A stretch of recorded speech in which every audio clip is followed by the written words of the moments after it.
Hey, what's up guys? It's your boy, Suplado Moto. Nakita nyo kung gano'n tayo kabait ha? Dito tayo sa motorcycle lane, nagda-drive.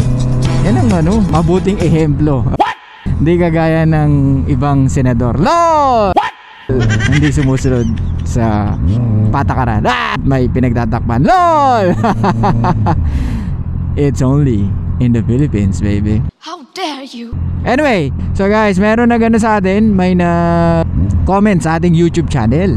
So ang sabi niya is, pwede daw bang magbigay ng specific kung ano yung mga dapat gawin or yung mga pwedeng gawin para ma-maintain or ma-stimulate ang emotions ng isang babae. Marami na ako sinabi. Halos lahat ng sinasabi ko is more on stimulation ng emotions ng babae. Kaya nga I can say na hindi ko masasabi lahat na pwedeng kumaga walang it's non-quantifiable. Nasabihin ko kung ano yung mga na pwedeng makapag-stimulate sa babae kasi marami. Pero kung tatanungin mo ako, yung mga alam ko is pwede ko masabi. Okay? So ano yung sinabi ko? Punta tayo sa biology. Women always looking for the best guy. So you need to be the best most of the time. Not only with your looks, not only with your money, not only with your body. Of course, nandyan yung you should know how to talk with women. You should know how to make a conversation. You should know how to hold the conversation. That's the basic things that we can always remember how to stimulate women's emotion. Kasi since women are looking for the best guy, so you need to stay the best. Make sure na talagang wala siyang ibang makikitang kagaya mo. Kaya nga okay din na malaman mo kung ilan yung mga naging ex niya at kung sino yung mga nakasalamuha niya, para at least alam mo kung sino yung pwedeng the best na lalaki na pwede ka mai-compare. Kasi mako-compare talaga tayo hindi pwedeng hindi. And tandaan mo, they only open their legs for the guy that they like. How dare you? Women only break rules for the man that they like and will make more rules for the man that they don't like.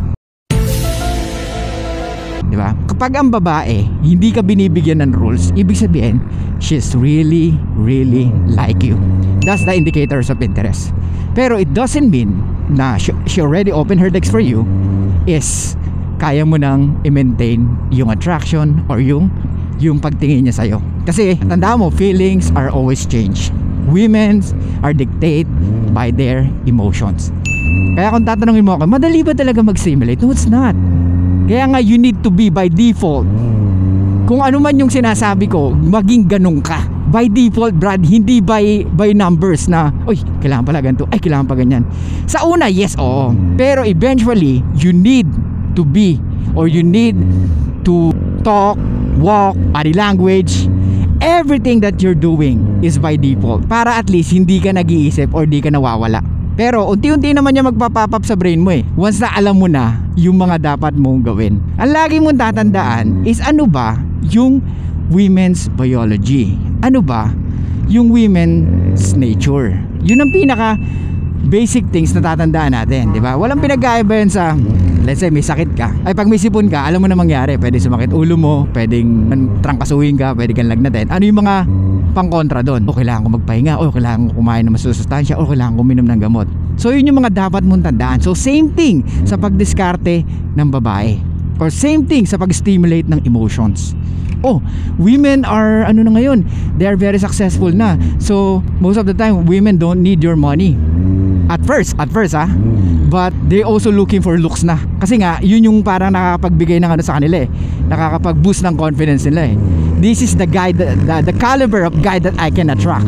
Kaya let's say may naging boyfriend siya na celebrity or naging ex na celebrity, then yun na yung parang lagi niyang doon na lagi siya magbe-base.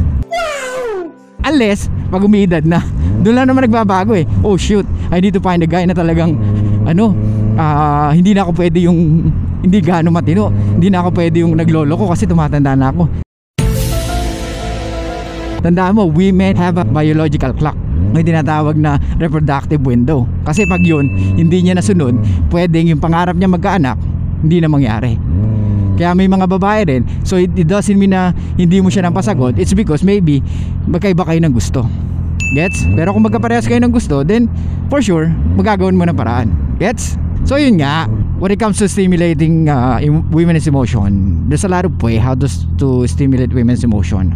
Have you ever wondered why most women they like the 50 Shades of Grey, o yung sila yung mga mahilig sa romance, sila yung mga mahilig manood ng mga love story, mahilig magbasa ng mga romance, sila yan, Brad. So dapat alam mo yan, yun doon na i-stimulate yung emotions nila eh. Kagaya nung si Christian Grey, di ba?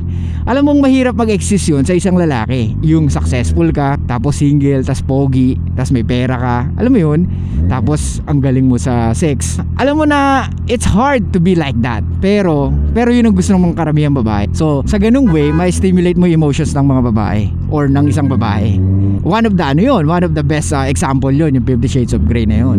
Kaya napanood mo yun, Crazy Stupid Love, si Jake Palmer, di ba? Magaling siyang pumorma. He never talaga, kumbaga wala siyang pake kahit ma-reject siya, wala siyang pake kahit ano yung sabihin sa kanya ng mga babae, kasi nga ganun siya ka-confident sa sarili niya, and dinadaan niya sa forma niya, di ba?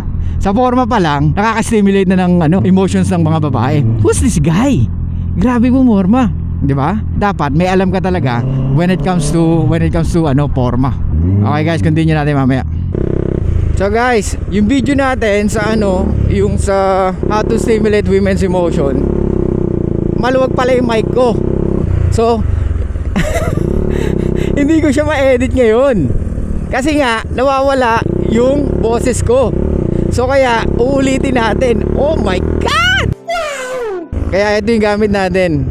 Okay, part 2, how to stimulate women's emotion. Okay, so guys, tandaan nyo, ito sinabi ko na to, di ba, sa unang part ng video. Maraming reason or maraming way how to stimulate women's emotion. Hindi lang yung pagiging playing safe at yung gagawa ka ng hindi maganda. Kasi karamihan sa lalaki, iniiwasan nila makagawa ng hindi maganda or makasabi ng hindi maganda. Gets? Kasi nga, we want to play safe because we want to attract this woman. No, it's not, bro. You need to be yourself. We already talk about this. Yung let's talk about confidence, di ba? How can she trust you if ikaw mismo hindi mo alam kung paano ipakita yung totoong ikaw? Gets mo? Stimulating women's emotions is pwedeng halo-halo yan. Curiosity, validation, attention, yung happiness, push and pull, lahat yun pwede mong ipa-feel sa kanya. Kapag yun ang na-feel niya for the entire courtship, pwedeng mapasagot mo siya or mapauo mo siya, or pwedeng sumama siya sa'yo na kayo lang dalawa. Ang style ng lalaki is pagluluto kita. So sinabi ko na rin to sa kausap ko dati. So sabi niya kasi sa akin, ayoko sumama sa lalaki na sa bahay nila tapos hindi naman kami. Okay, sure, why not? Pero sabi ko sa kanya, I think iba iniisip mo sa iniisip ko. What?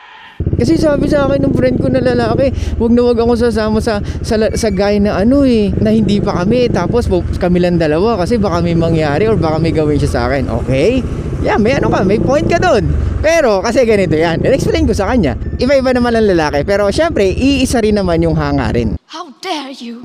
Iisa rin naman yung gusto namin mangyari. Gets? Nasa sa'yo pa rin eh. Gets mo? You have options. But for sure, women always say yes pag dalawa na lang sila. Why? It's not because they are takot. It's because women have plausible deniability. Yung sinabi ko sa inyo, plausible deniability is ibig sabihin, wag dito, it's just happen, hindi ko rin alam eh, sabi niya kasi luto lang, tapos ayun na.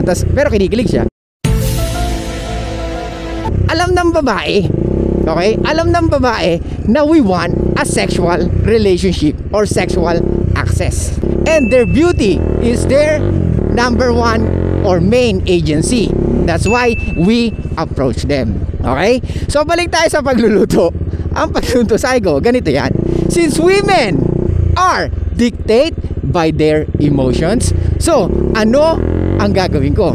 So pagluluto ko siya habang may sounds, may music, or paparinig ko sa kanya paborito kong music. like yung Michael Bublé. Ewan ko sa inyo guys kung meron kayong mga favorite na music na ganon. Pero if you want to set the tone, or if you want setting the mood, or if you want to set the mood, one of the best song or one of the best genre is yung kanta ni Michael Bublé. Bigyan ko ba kayo example? Next time. So, balik tayo sa pagluluto. Hindi ko makwento tuloy yung pagluluto. Mas ako yung kinikilig eh. Lol. What? Sabi ko sa kanya, pag pinagluto ko na isang lalaki, especially kung ako yon, is because I want you to have a memories with me na pinagluto kita. Gets? For example, sabi ko, pasta yung paborito kong lutuin kasi unang-una, hindi naman siya madali pero mas enjoy lutuin kaysa yung mga ulam, kanin. And since kailan dalawa, of course, I want to be romantic. So imagine niyo to guys, habang nagpapakulo ako ng pasta, nagkakat ako ng maybe tomato, nagpe-prepare ako ng hipon kasi aglio olio eh. Tapos lalagay ko lahat ng ingredients, tapos magkikwentuhan kami, tapos ngayon ipi-play ko yung music. Oh my God! Wag imagine niyo super yaman ha. Siyempre yung kung nasan lang kayong lugar, okay? Kung gusto mo sa kanila or kung gusto mo sa inyo. Ganon. So habang nagpe-play yung song, nagkikwentuhan kayo. So habang nagpe-play yung song, sabihin mo sa kanya, hindi pa kumukulo yung pasta. Tayo ka muna. Bakit? Tara, sayaw tayo. What?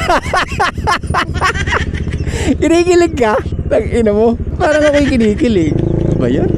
So, habang nagpe-play yung song, sumasayaw kayo. Pero it's a sweet song. Tapos hahawakan mo siya sa likod. Tapos yung song na talagang pang yung parang pang JS. What? Tapos hawiin mo yung buhok niya. Oh my God! So ayan, namnamin mo lang. Hawak mo siya sa likod, hawak mo siya sa braso. Huwag mo siya ganong ilalapit sa katawan mo. Hayaan mo na siya yung dumikit sa'yo. Ano kaya magandang song? Michael Bublé song. If it don't get married. Ayun. Try a little tenderness. Ayun, basta yun yung kanta na yun. Nakalimutan ko yung title. So, habang sumasayo kayo ng pa-wave-wave lang, alam mo yung pa-step lang, small step. Tingnan mo siya sa mga mata. Triangle look, Brad. Tingin sa kaliwa, tingin sa kanan, tingin sa lips, balik sa kanang mata, balik sa kaliwa, tingin sa lips, tingin sa lips, tingin sa kaliwang mata, tingin sa kanan. Yun ang gagawin mo.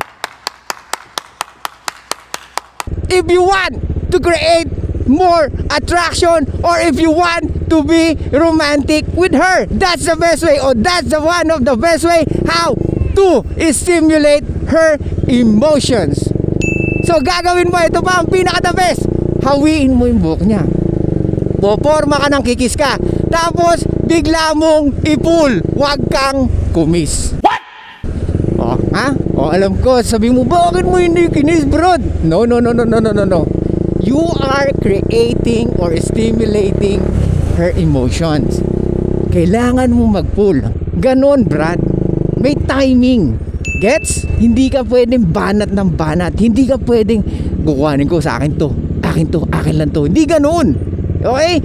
Minsan, you need to let her do her thing. Gets? Hayaan mo na pag siya yung nabitin, siya na yung lalapit at hahatak sa'yo.